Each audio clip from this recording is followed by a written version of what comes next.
Welcome back नाज़रीन। Programme के हिन हिस्से में पाण ॻाल्हि ॿोल कंदासीं बलूचिस्तान जी हुकूमत साज़ी वारी सूरत हाल ते। अॼु पाकिस्तान पीपल्स पार्टी जो मीर सरफराज़ बुगटी बिना मुक़ाबले वॾे वज़ीर जे लाइ नामज़द थी वियो आहे, जंहिं ते सुभाणे राय शुमारी थींदी।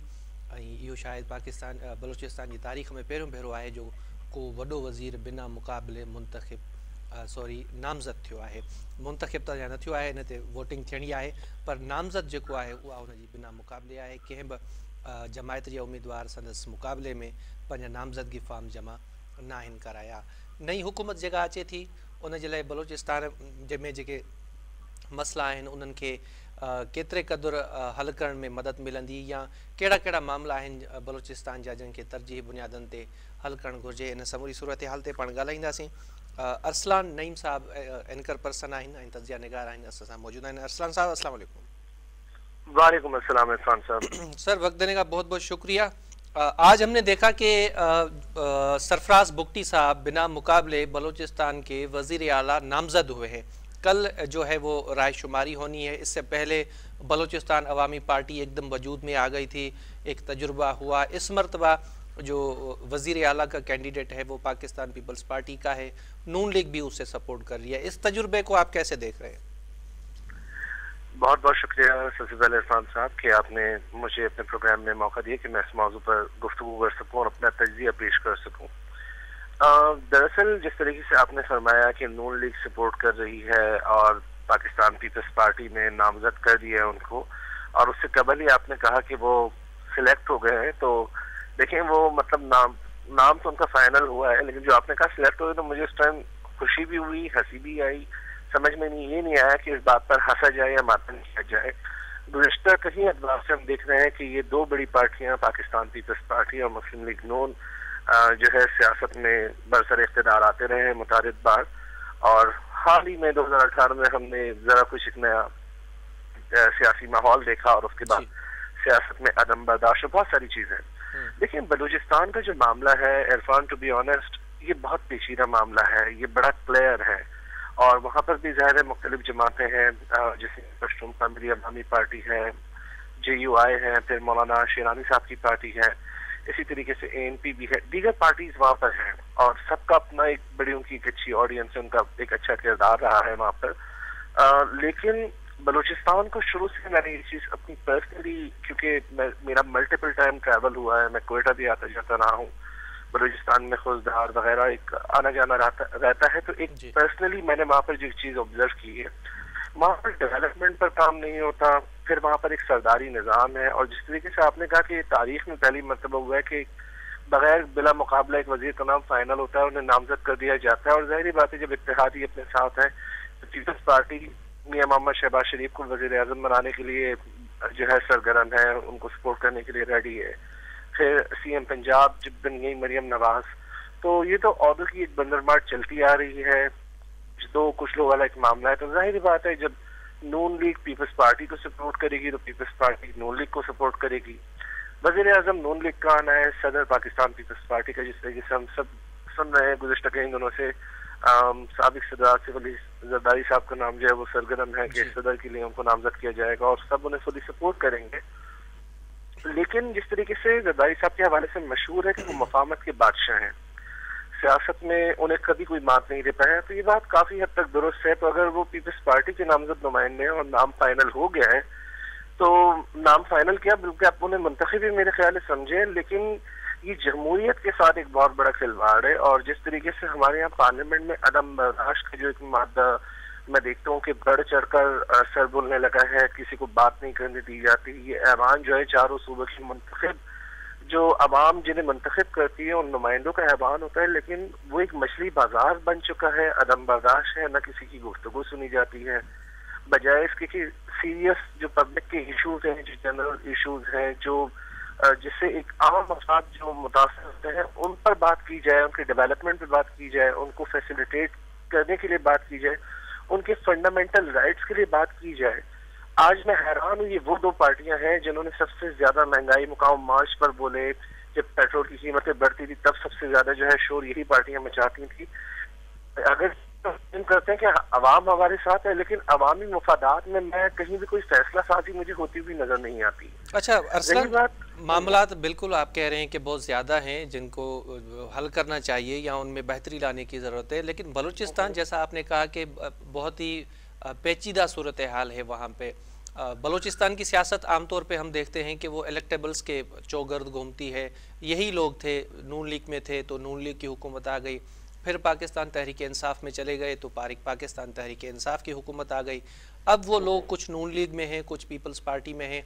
असेंबली की बात करें तो बलोचिस्तान असेंबली में पाकिस्तान पीपल्स पार्टी को बरतरी हासिल है।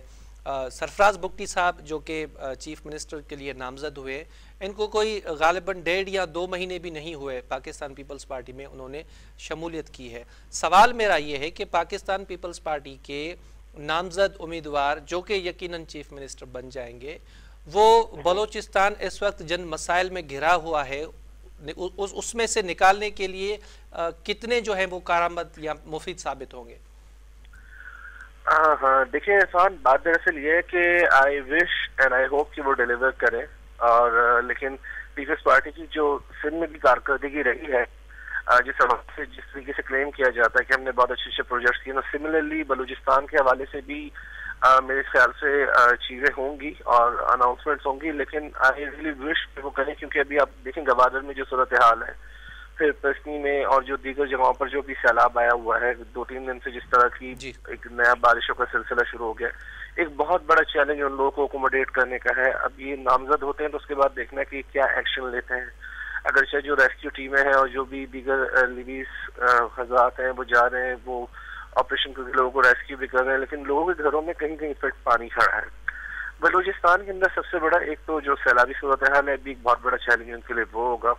तो देखना यह है कि वो इसको किस तरीके से टैकल करते हैं, कितनी फुर्ती दिखाते हैं, या फिर जो हाल हम इनकी दीगर जगहों पर देखते हैं जहाँ पर पीपल्स पार्टी बरसर इख्तियार रही है, अगर वही सूरत हाल रही तो मेरे ख्याल से अब भी जिस तरीके से बहुत सारी जगहों पर आवाम ने इलेक्शन में अपने वोट के जरिए बहुत सारे ऐसे बड़े बड़े नामों को मात दी है, उन्हें नहीं वोट दिया गया जो कि गुज़िश्ता कई दहाइयों से जीतते हुए आ रहे थे। ठीक है, अगर मैं चैलेंजेस अरसलान, चैलेंजेस कौन कौन से होंगे बलूचिस्तान की नई हुकूमत को? देखिए, चैलेंजेस, सबसे बड़ा चैलेंज ये है कि जो हमारे इदारे हैं उनके दरमियान और आवाम के दरमियान जो है एक फासला पैदा कर दिया गया है। मुख्तलिफ वीडियोज आ रही होती है, नफरत आमेज रवैया है। तो सबसे ज्यादा जो चैलेंज है मेरे ख्याल से दहशतगर्दी एक बहुत बड़ा चैलेंज है। फिर वहाँ पर जो मिसिंग पर्सनस का जो एक इशू है, मेरे नजदीक वो एक बहुत बड़ा इशू है, जो कि हाल ही में डॉक्टर महारंग बलोच का आपने देखा था एक प्रोटेस्ट था, जो कि पैदल खवातीन वहाँ से इस्लामाबाद गए थे और फिर कोई उन्हें खातिर हुआ वहाँ पर कोई रिस्पॉन्ड नहीं किया गया या उस तरीके से मुज़ाकरात नहीं हुए in the end by force, या जो भी चीजें होती रही ऑन एंड ऑफ। तो हमने देखा कि उनको बाय फोर्स इसी पर आवादा किया गया कि वो वापस चले जाए, लेकिन और जिस तरह का जुल्म हुआ, जिस तरह की चीजें, और फिर जिस तरह से वहां पर जब वो वापस गए और आपने देखा कि उन्होंने एक जलसा किया जिसमें मिसिंग पर्सन की एक बहुत बड़ी खतीर तादाद थी, लोगों की एक जमे गफीर था बहुत बड़ा। तो मेरे ख्याल से सबसे बड़ा चैलेंज मिसिंग पर्सन है, टेररिज्म है, फिर ये जो नाउमीदी की कैफियत है नौजवानों में, क्योंकि ऑनेस्टली स्पीकिंग हमारे चारों सूबों में पूरा पाकिस्तान घूमने बलूचिस्तान सबसे ज्यादा पसमानदा सूबा है। वहाँ पर जरिए मुआश के मौके बहुत कम है नौजवानों के लिए। अगर आप देखें मेजोरिटी कराची या फिर लाहौर का दूसरे सूबों को रुख करती है, या वो बिजनेस करके तिजारत करके अपना गुजरो बसर करते हैं, लेकिन मकामी सतह पर अगर हम देखें तो वहाँ पर डेवलपमेंट इतनी ज्यादा नहीं है। वहाँ पर यूनिवर्सिटीज की तादाद बहुत ज्यादा नहीं है, तालीमी इदारे वहाँ पर बहुत ज्यादा नहीं है। बलूचिस्तान के बहुत से बच्चे कराची आ रहे होते हैं, दीगर सूबों को रुख कर रहे होते हैं। तो मेरे ख्याल से वो तमाम मसाइल हैं जो कि बड़े वाजे हैं और कहीं दिहाइयों से ये फौरी हल तलब है।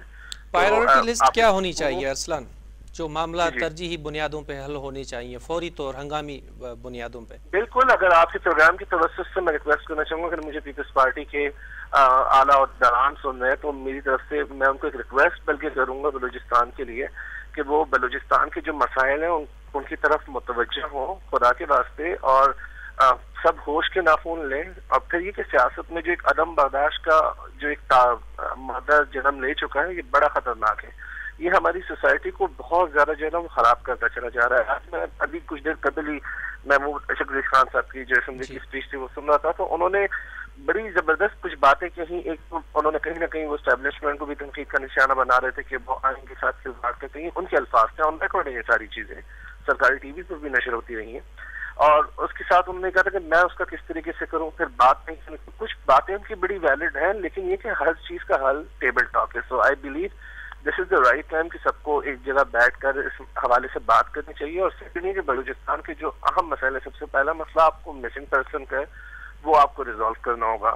دوسرا مسئلہ جو بھی سیلابی صورتحال ہے, جو ایک بہت بڑے پیمانے پر اب تباہی مچ چکی ہے, وہاں پر بہت سارے لوگ بے گھر ہو چکے ہیں, خواتین بے یار و مددگار, بھوکے پیاسے 3 دن سے جو ہم تک رپورٹس پہنچ رہی ہیں, جو ہمارے جو بھی حضرات ہیں, عذرائے ہیں بلوچستان کے, ان سے بھی جب ہم رابطے میں رہے تو مجھے یہی چیزیں سننے کو ملی کہ 3 دن سے لوگ بھوکے پیاسے ہیں, 5-7 سے پانی لوگوں کے گھروں میں کھڑا ہے, ہاسپٹلس میں گوادر میں بڑی ابتر صورتحال ہے.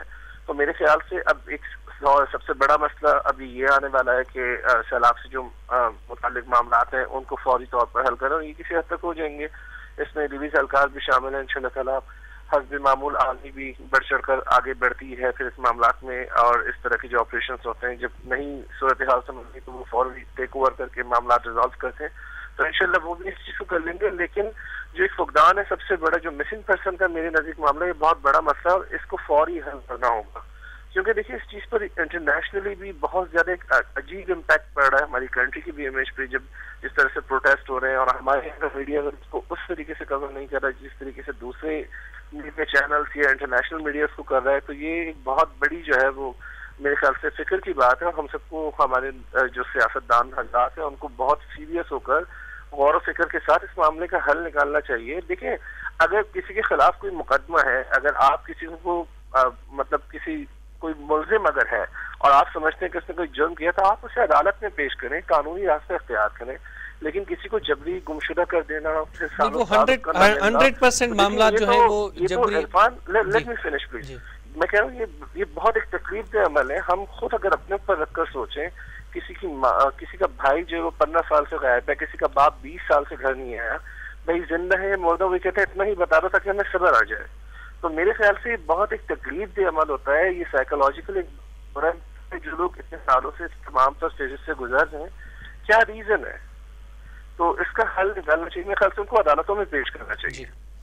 اچھا, میں اس میں یہ کہہ رہا تھا کہ اس میں اسٹیٹ کا بھی موقف آ چکا ہے. 100% جو معاملات ہیں وہ جبری گمشدگی کے بھی نہیں ہیں. بہرحال یہ جو معاملات ہیں یہ بہت سنگین قسم کے ہیں, اور اس میں میرا خیال ہے کہ صرف بلوچستان گورنمنٹ کو نہیں بلکہ جتنے بھی اسٹیک ہولڈر ہیں ان کو اپنا رول پلے کرنا چاہیے.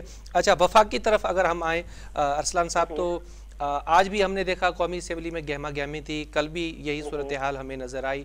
مستقبل میں آپ کیا دیکھ رہے ہیں؟ پاکستان تحریک انصاف کے لیے اسٹیبلشمنٹ یا پھر جو نئی اتحادی حکومت بننے جا رہی ہے, ان کے دل میں کوئی سافٹ کارنر پیدا ہو سکتا ہے یا ہونے جا رہا ہے؟ دیکھیں کہ سیاست میں کسی بھی جماعت پہ پابندی نہیں ہونی چاہیے, لیکن سیاسی جماعتوں کو بھی اپنا رویہ درست کرنا ہوگا. کیونکہ اگر آپ ریاست کے خلاف بات کریں گے تو دیکھیں ریاست تو ایک ماں کی منین ہے, تو ظاہری بات ہے پھر وہ جو ہے اپنا ایک راستہ بنائے گی اور قانون جو ہے وہ حرکت میں آئے گا. اور جب ریاست سے کوئی بھی ٹکرایا ہے تو ریاست میں پھر وہ کچلا ہی گیا ہے. یہ ماضی میں بھی اگر ہم دیکھیں, میں آپ کو بتاتا چلوں, میکے والی کی ایک کتاب ہے دی پرنس کے نام سے, اور میرے خیال سے اگر میں دیکھوں تو گزشتہ جتنے بھی جتنا بھی میں نے پڑھا ہے یا اسٹڈی کیا, جو بھی بڑے بڑے ہمارے لیڈرز گزرے ہیں, پولیٹیکل لیڈرز, وہ سارے اس کتاب کو پڑھتے تھے. تو میرے خیال سے اس کتاب سے باہر نکل کر جو ابھی ریسنٹ ریفارمز ہونے چاہیے, ایک سیاست کا جو سیاسی نظام ہمارا چلتا ہوا رہا ہے, ٹھیک ہے, لیکن جو ایک برداشت کا عنصر ہے اس کو برقرار رکھا جائے. سیکنڈلی جو آپ نے بات کی چیلنجز کی, تو دیکھیں نئی حکومت تو بھی آنےسٹ مجھے نہیں لگتا کہ 1 سال سے بھی زیادہ چل پائے گی, کیونکہ کہیں نہ کہیں نون لیگ پیپلز پارٹی کے لیے ہرڈل پیدا کرے گی, اور پیپلز پارٹی نون لیگ کے لیے ہرڈل پیدا کرے گی. پھر ان کی جو اتحادی ہیں, آپ کو پتہ ہے ہمیشہ سے یا تو جے یو آئی ان کے ساتھ ہوتے ہیں یا پھر ایم کے ایم ان کے ساتھ ہی ہوتے ہیں. اگر کوئی بھی ایک اپوزیشن میں جا کے بیٹھنا شروع کر دے تو پھر نمبر آف گیم بدل جاتا ہے اور صورتحال ہمارے سامنے ڈفرینٹ ہوتی چلی جاتی ہے. چیلنجز بہت بڑے ہیں. ابھی آئی ایم ایف کا ایک پروگرام ہے, آپ دیکھیں کہ پی ٹی آئی کی طرف سے یہ کلیم کیا جا رہا ہے کہ چیئرمین پی ٹی آئی جو تھے سابق, انہوں نے خط لکھ دیا ہے, تو اس سے ملک کی سالمیت کو بھی خطرہ ہے. دوسری طرف وہ یہ کلیم کرتے ہیں کہ جی ملک کی سالمیت کو خطرہ نہیں ہے. تو نئی حکومت کے لیے دیکھیں نہ صرف بلوچستان کی سطح پر, وفاق کی سطح پہ بھی ایک بہت بڑا چیلنج ہوگا آئی ایم ایف پروگرام. پھر آئی ایم ایف کی جو شرائط ہوں گی ان کا اطلاق کرنا, جو پرائزز ہیں وہ انکریز ہوں گی, جس میں پیٹرول کی بھی پرائسز ہیں, جس میں بجلی کی بھی پرائسز ہیں, پھر اشیاء خورد و نوش ہے, آگے رمضان آ رہا ہے. تو یہ بہت بڑے بڑے چیلنجز آلریڈی ہیں, اور پھر جس طریقے سے موسم کی بدلتی ہوئی صورتحال ہمارے یہاں پھر فلڈس بھی آتے ہیں، تو اس کی کیا حکمت عملی ہے؟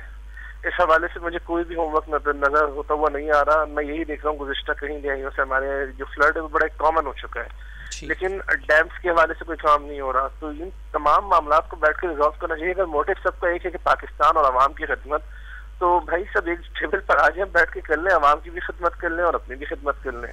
ٹھیک ہے. اور اگر نہیں ہو رہا تو پھر کب تک اس طریقے سے چلے گا؟ کیونکہ یہ معاملات دیکھیں ہمیشہ سے پھر تیسری قوت فائدہ اٹھاتی ہے، اور اس حکومت کو بھی آنے والے دنوں میں جو دھاندلی کا شور ہے، اس میں JUI بھی سر فہرست ہے، اس میں جماعت اسلامی بھی سب سے آگے آپ کو پتہ ہے. تو مجھے لگتا ہے آنے والے دنوں میں پروٹیسٹ کا سلسلہ بہت بڑھ جائے گا. مجھے لگتا ہے کہ سال 1.5 سال سے زیادہ یہ حکومت نہیں چل سکتی. In the end of the day یہی ہوگا کہ یا تو پوزیشن مل کر میجورٹی میں آ کے اس حکومت کو گرا رہی ہوگی، اور یہی بلیم گیم چلتا رہے گا. صورتحال اس سے بدلتی ہوئی مجھے نظر نہیں آ رہی. اگرچہ حالات کنٹرول میں آ گئے اور کسی حد تک یہ اسٹیبل ہو گئے اور سسٹین کر گئے اس چیزوں کو، اور اگر یہ حکومت اپنی مدت پوری کر لیتی ہے اور چیزیں بہتر ہو جاتی ہیں اور ڈیفالٹ کا جو خطرہ ہے وہ ٹل جاتا ہے، تو میرے خیال سے PTI پھر ہو سکتا ہے اسی طرح پوزیشن میں رہے، اور جو حکومت وقت میں جتنے بھی براجمان ہوں گے ہو سکتا ہے کہ وہ اسی طریقے سے فرینڈلی گورنمنٹ کرتے ہوئے ایک دوسرے کو سپورٹ کرتے ہوئے وقت گزار لیں. لیکن ایسا ہوتا ہوا نظر نہیں آ رہا مجھے کہیں بھی. ٹھیک ہے. ارسلان نعیم صاحب بہت بہت شکریہ، آپ نے ہمیں وقت دیا. یہ نہ صحیح ناظرین، اساں جے پروگرام جو وقت پنجی پجانی تے پہ پہنچے. انشاءاللہ صبح بیر تانی خدمت میں حاضر تھیناسیں. تیسی تھی اجازت. اللہ نے کے بعد.